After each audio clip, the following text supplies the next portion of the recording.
I would contend, and this is my own thoughtful opinion, but don't adopt it.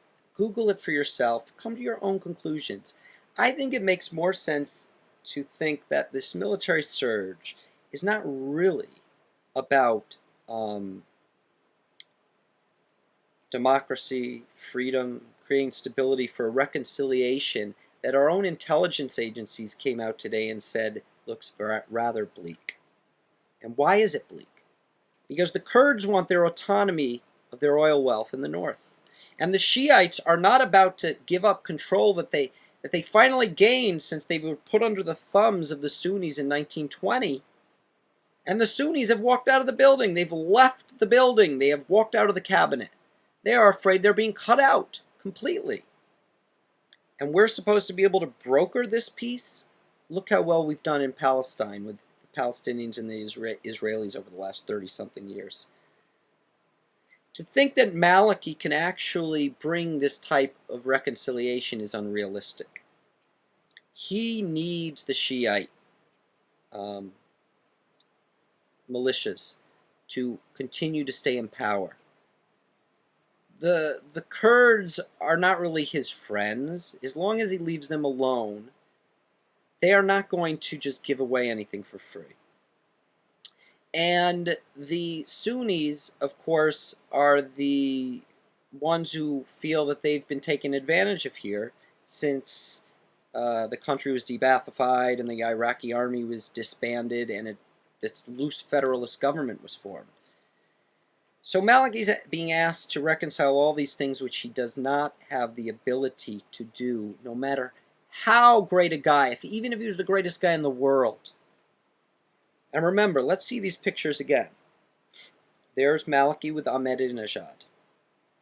So when Bush threatened him the other day and said, you better move quick, and Maliki responded with, no one tells the Iraqi government how to act. Well, we have other friends.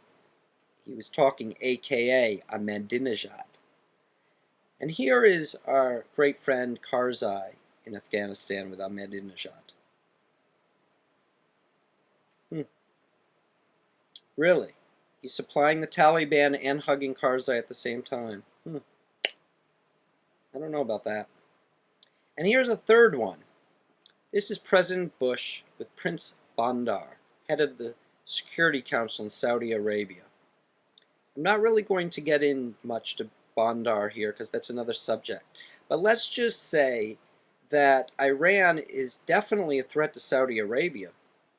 America doesn't seem like it. Saudi Arabia, both oil competitors vying for control of the Middle East. One Sunni-dominated government, the other Shiite. Very close to each other. Not a good relationship.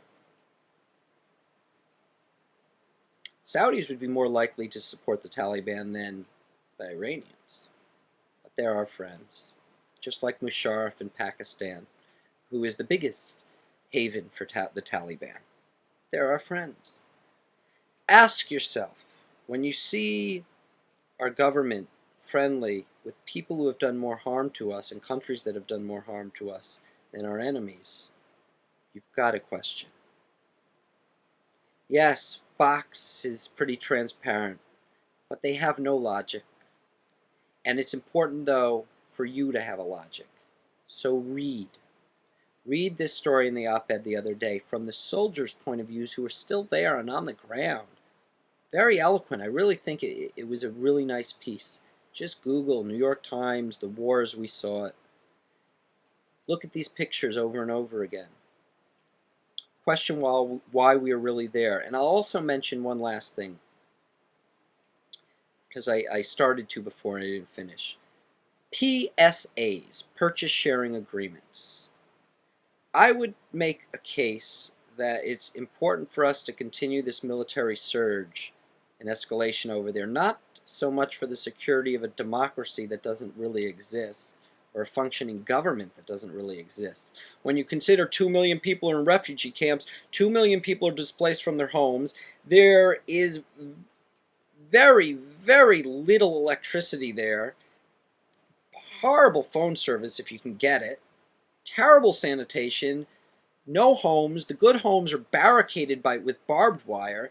How are people supposed to come to intelligent conclusions about a government they want to form under these conditions? Would you be able to? Anyway, the PSAs are purchase sharing agreements that the American government has with the Maliki government presently. What they are agreements that last anywhere from 30 to 50 years, where American oil companies and other foreign oil entities would reap over 50% of the profits, while the Iraqi government would take on all the risk and all the cost. Not a good deal for the Iraqi public. People don't realize that the Iraqi oil union is staunchly against this. This is made up of everyday oil workers there, because they know it's a bad deal. So when you ask, why aren't they having political reconciliation, ask about the American PSA agreements. Why are we giving them such a raw deal? Do we really deserve that much for bombing that country, destroying so much in the name of freedom and democracy? I obviously have my very strong opinions, and I know that it might persuade some of you, and it also might get a lot of you, up in arms. What is he talking about? But all I ask you to do is look up PSA agreements, USA, Iraq. Look up Prince Bandar and who this man is and why he's such an important friend to us.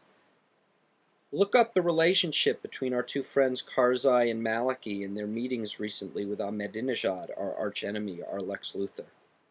Look up the purchasing of AK-47s, hundreds of thousands of them, through the black market, through a group with a mafia group in Italy.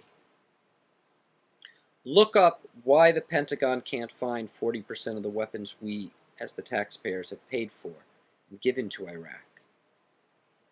Look all these things up, put the story together for yourselves, because remember, the most important thing in this time is to think for yourself.